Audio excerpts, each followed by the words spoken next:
ಬೆಳೆ ಬೆಳಿಬೋದು, ಮಳೆ ಆಶ್ರಿತ ಬೆಳೆಗಳನ್ನ. ಆದರೆ ಹಿಂದೆ ನಮ್ಮ ತಾತನ ಕಾಲದಲ್ಲಿ ಡ್ಯಾಮ್ ಇರಲಿಲ್ಲ, ಕರೆಂಟ್ ಇರಲಿಲ್ಲ, ರಸಗೊಬ್ಬರ ಇರಲಿಲ್ಲ. ನಾವು ಜೀವನ ಮಾಡ್ತಿಲ್ಲ ರೈತರು. ಜೀವನ ಮಾಡಿ ಒಂದು ಬೆಳೆ ಬೆಳೀಲಿ, ಆ ಒಂದು ಮಳೆಗೆ ಯಾವ ಬೆಳೆ ಬೆಳಿಬೇಕು ಅಂತ ನನಗೆ ಗೊತ್ತಿತ್ತು ಅಲ್ವಾ ಸರ್?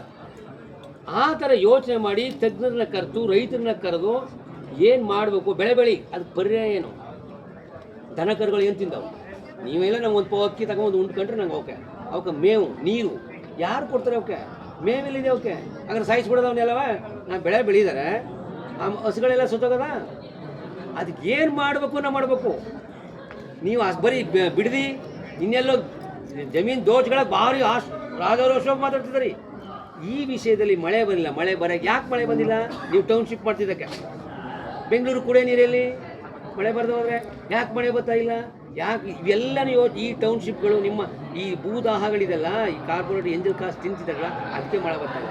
ನೀವು ಪ್ರಕೃತಿ ದತ್ತವಾಗಿ ಬನ್ನಿ, ರೈತರ ಬಗ್ಗೆ ಯೋಚನೆ ಮಾಡಿ, ಆಗ ಮಳೆ ಹೋಯ್ತದೆ ಅಲ್ವಾ ಸರ್? ನೀ ಕೂತಿರೋ ಒಬ್ಬ ಏನು ಅಂದ್ಕೊಂಡಿದ್ಯಾ? ನೀ ಸರಿಯಾಗಿದ್ದಾಗ, ನಿನ್ನ ಮನಸ್ಥಿತಿ ಸರಿಯಾಗಿದ್ದಾಗ ಮಳೆ ಹೋಯ್ತದೆ. ನಿಮಗೆಲ್ಲ ಕೆಟ್ಟ ಆಲೋಚನೆಗಳು, ರೈತನ ಬದುಕು ತಿನ್ಕೋಬೇಕು, ಆ ಭೂಮಿನ ಒಬ್ಬನೇ ತಿನ್ಕೋಬೇಕು ಅಂದಾಗ ಮಳೆ ಬರೋಲ್ಲ. ಇದೇ ಸಾಕ್ಷಿ.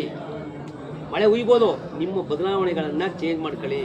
ಯಾಕೆ ಮಳೆ ಇಲ್ಲ? ಪ್ರಕೃತಿ ನೀವು ನೋಡುತ್ತೆ. ನೀವು ಯಾವ ಥರ ಇದ್ದೀರಾ? ನೀವು ರೈತರ ಪರವಾಗಿದ್ದೀರಾ? ಸಾಲ ಮನ್ನಾ ಮಾಡ್ಬಿಡವ, ಯಾರು ದುಡ್ಡು ಅಂತಾರೆ? ಟ್ಯಾಕ್ಸ್ಗಳು. ನಾವು ಟ್ಯಾಕ್ಸ್ ಕಟ್ಟೋ, ನಮ್ಮ ಟ್ಯಾಕ್ಸ್ ಯಾಕೆ? ಅವರು ಒಂದು ಇರ್ತಾರೆ, ನಾವು ಟ್ಯಾಕ್ಸ್ ಕಟ್ತೀವಿ ಅಂತ. ನಾನು ಹೇಳೋದು, 1 kg ಅಕ್ಕಿಗೆ ನೀವು ವೈಜ್ಞಾನಿಕವಾಗಿ ಬೆಲೆ ಲೆಕ್ಕ ಹಾಕಿದಾಗ 250ರಿಂದ 300 ರೂಪಾಯಿ ಕೊಡಬೇಕಾಯ್ತದೆ 1 kg ಅಕ್ಕಿಗೆ. ನೀವೆಷ್ಟು ತಗೋತಾ ಇದ್ರಿ? ನಮ್ಗೆ 40 ರೂಪಾಯಿ ತಗೋತಾ ಇದ್ರಿ. 2000 ರೂಪಾಯಿ ಭತ್ತ ಅಂದರೆ 40 ರೂಪಾಯಿ ಅಕ್ಕಿ ಆಯಿತು. 40 ರೂಪಾಯಿ ಅಕ್ಕಿ ತಗೋತಿದ್ರಿ ನೀವು. ಎಷ್ಟು ಕೊಡೋಣ ನಮಗೆ? 1 kgಗೆ ನೀವು 200 ರೂಪಾಯಿ ಕೊಡ್ತಾ ಇಲ್ಲ. ಒಂದು ಉದಾಹರಣೆ, ಟೊಮೊಟೊ ಇರ್ಬೋದು, ಬದನೆ ಇರ್ಬೋದು, ರಾಗಿ ಇರ್ಬೋದು.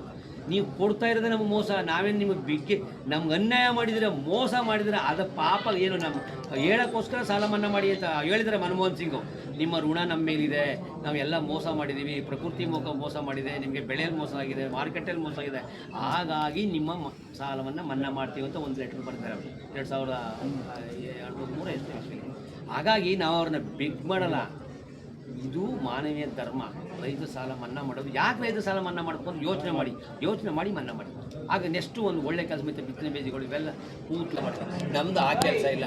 ರಾತ್ರಿ 12 ಗಂಟೆವರೆಗೂ ಕೆಲಸ ಮಾಡ್ತಾಯಿದ್ವಿ, ಬೆಳಗಿನ ಜಾವ 4 ಗಂಟೆ. ನಮ್ಮ ಶ್ರಮ ಇದೆಲ್ಲ ನಿಮ್ಮ ಡಬಲ್ ಕೆಲಸ ಮಾಡ್ತಾಯಿದ್ದೀವಿ, ಶ್ರಮ. ಮತ್ತು ಮನೆ ಮಂದಿಯವರೆಲ್ಲ ಕೆಲಸ ಮಾಡ್ತಾಯಿದ್ದೀವಿ. ಹಾಗಾಗಿ ಒಂದಷ್ಟು ಆಗ್ತಾಯಿದೆ ಹೊರತು ನಿಮ್ಮ ಬೆಲೆ ನೀತಿ ಆಗಿರಲಿ, ನಿಮ್ಮ ರಸಗೊಬ್ಬರಗಳಾಗಿರ್ಬೋದು, ನಿಮ್ಮ ಕರೆಂಟ್ನಿಂದಾಗಿ ನೀವು ಕೊಡ್ತಾಯಿದ್ದ ಸಬ್ಸಿಡಿಗಳಲ್ಲಿ ನಾವು ಚೆನ್ನಾಗಿಲ್ಲ.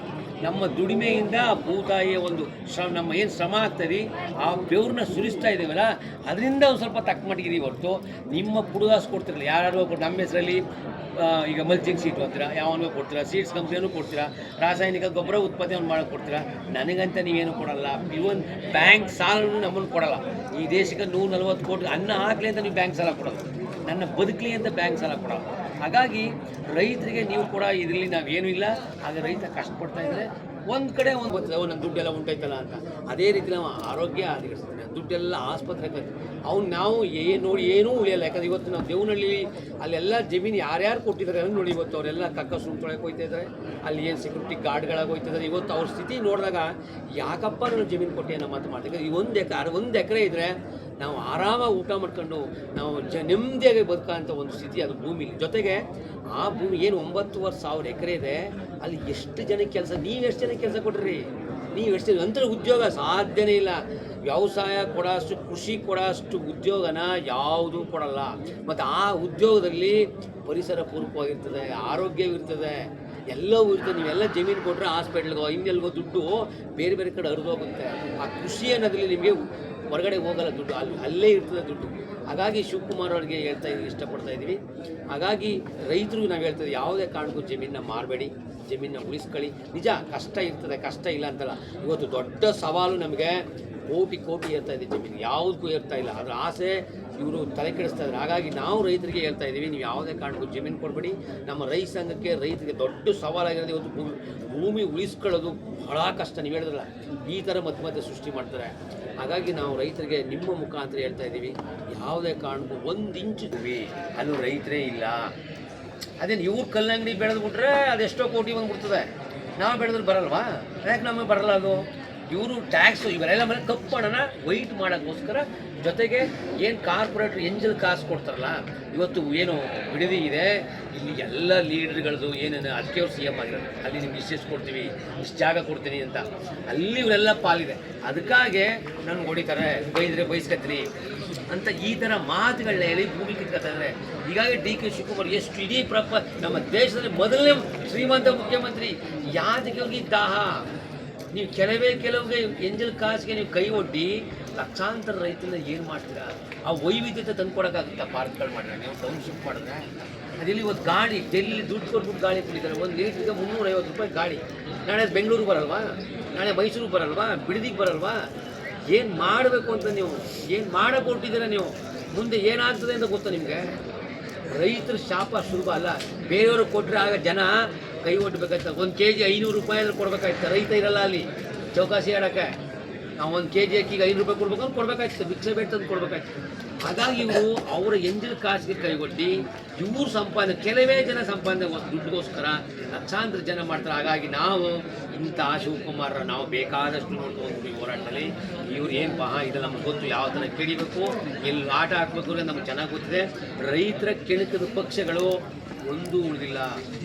ಹಾಗಾಗಿ ನಮ್ಮ ಹೋರಾಟದ ಕಲಿಸ್ಕೊಟ್ಟಿದ್ದಾರೆ, ಯಾವ ಥರ ಬದುಕಬೇಕು, ಯಾವ ಥರ ಹೋರಾಟ ಮಾಡಬೇಕು, ಅದು ನಾವು ಸಂವಿಧಾನ ಚೌಕಟ್ಟುಗಳಿಗೆ ಬಡಿಬೇಕು ಅಂತ ನಮಗೆ ಗೊತ್ತು. ಎಲ್ಲಿ 3ನೇ ಮಾಡಿಯಿಂದ ಕುರ್ಚಿ ಸಮೇತ ನೂಕಬೇಕಾ ಉಪ್ಪು ಅಂತ ಉರುಗ್ಬಿಟ್ರೆ ಕೆಳಗೆ ಬಿಡ್ಕತ್ತಾರೆ. ಶಿವಕುಮಾರ್ ಅವರೇ, ಎಚ್ಚರಿಕೆಯಿಂದ ಮಾತಾಡಿ, ಎಚ್ಚರಿಕೆಯಾಗಿ ನಿಲುವು ತಗೊಳ್ಳಿ. ನೀವು ತಿಂತಿರೋದು ಅನ್ನ, ಅವ್ರು ಎಂಜಿನ ಕಾಸಲ್ಲ. ಎಂಜಿನ ಕಾಸು ತಿಂತೀರಾ? ನೀವು ತಿಂತಾರ? ಏನು ಉಣ್ತಾರೆ ಇವರು?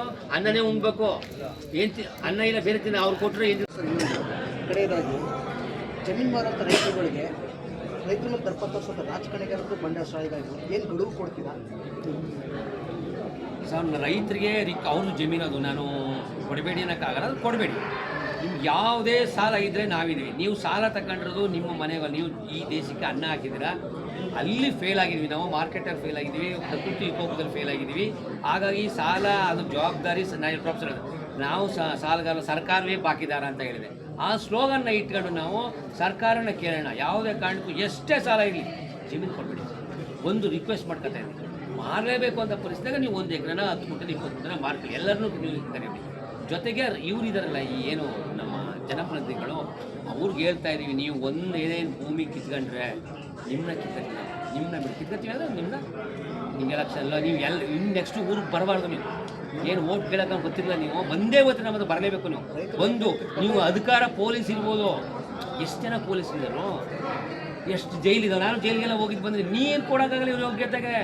ರೈತರನ್ನ ಅರೆಸ್ಟ್ ಮಾಡಿದಾಗ ನಾನು ಎಲ್ಲ ಮಡ್ರಾಸ್ ಜೈಲು ಡೆಲ್ಲಿ ಜೈಲಿಗೆ ಬಂದಿನಿ, ಕುಡಿಯೋ ನೀರು ಕೊಡೋಕ್ಕಾಗಲ್ಲ ಇವ್ರ ಯೋಗ್ಯತೆಗೆ. ಎಲ್ಲಿ ಜೈಲಿಗೆ ಹಾಕಿರಿ ಇವರು? ದನಗಳಿಗೆ ತಪ್ಪ ಸುಲಿಬೇಕಾಗ್ತದೆ ಪೊಲೀಸ್ನವರು, ಅರೆಸ್ಟ್ ಮಾಡಿಸ್ಬಿಟ್ರು ಅವ್ರ ಕೈ. ಹಾಗಾಗಿ ನಿಮ್ಮ ದರ್ಪ ದೌರ್ಜನ್ಯ ಮಿಲಿಟ್ರಿ ಅದ ನನಗೆ ಅದದ ಯಾವುದು ನಮ್ಮ ಮುಂದೆ. ಹಾಗಾಗಿ ಒಂದು